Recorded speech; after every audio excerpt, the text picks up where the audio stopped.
Documents show Facebook and Twitter working closely with DHS, FBI to police disinformation, report the U.S. Department of Homeland Security, DHS, and the Federal Bureau of Investigation, FBI, are reportedly working closely with major social media platforms, like Facebook and Twitter, to police disinformation. Leaked documents further show their plans to expand censorship. Leaked documents and court records have revealed the Department of Homeland Security, DHS, plans to police disinformation, according to an article published Monday by The Intercept. The DHS is getting involved in social media content moderation in a big way, tweeted Ken Klippenstein, one of the two authors.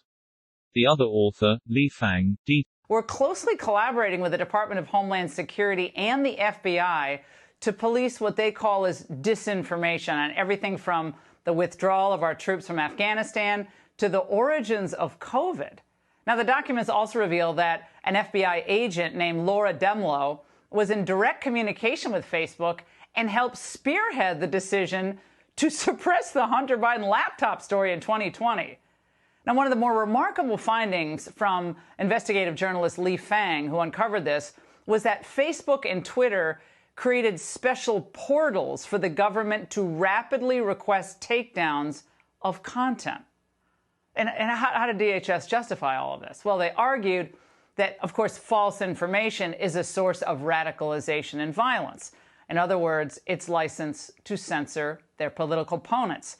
Joining me now is Miranda Devine, New York Post columnist, Fox News contributor, author of The Laptop from Hell. Miranda, can't think of a better guest tonight to have on, given what we've discovered. How big a story is this?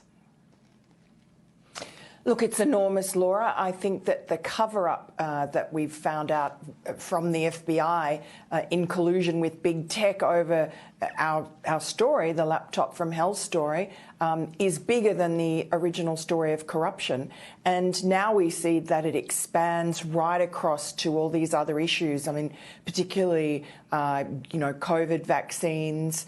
You mentioned the withdrawal, the botched withdrawal from Afghanistan, all sorts of things that were awkward disasters for the Biden administration end up being what's being suppressed. So obviously this is the Biden administration basically harnessing the power of big tech and the security apparatus to silence dissent, to stop their critics.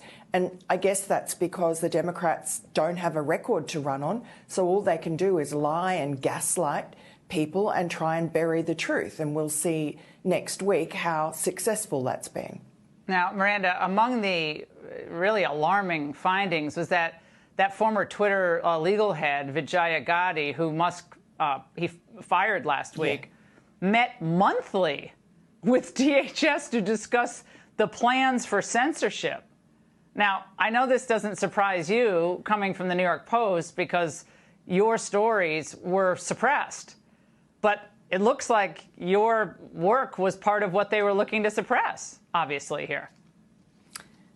Absolutely was. And we know that because Mark Zuckerberg has admitted that Facebook came to his people just before our story broke in October of 2020 and warned them about a story to look out for a dump of information that looked just like our story. As Zuckerberg said, it fit the pattern. And that was the same FBI agents who are now named in this lawsuit, Missouri versus Biden, and which is exposing all these internal documents, these internal emails at Twitter and Facebook, and showing how widespread this censorship campaign was. It wasn't just over the Hunter Biden laptop, that's what we had discovered, but turns out it was over a whole range of issues. Whatever was uncomfortable to the Biden administration, you had their agencies, DHS, FBI, reaching out to Facebook and Twitter and Microsoft, all the sort of social media companies and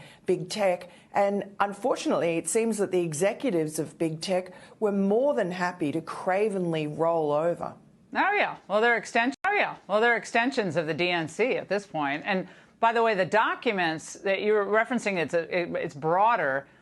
J.P. Morgan attended nearly all the Cybersecurity Advisory Committee meetings on misinformation and disinformation. Again, quickly, Miranda, they're laying the groundwork, are they not, for this idea of debanking to become an even more mainstream strategy, removing the ability of people to invest money, borrow money, house money in certain institutions. It looks like this is where it's going. It's really chilling. We saw a taste of that, of course, with the Canadian protests, and we've seen it here with GoFundMe, not just closing down anything to do with conservatives. This is a terrifying Stasi-like, CCP China-like collusion between all corporate, big tech, whatever you call it, and one side of politics.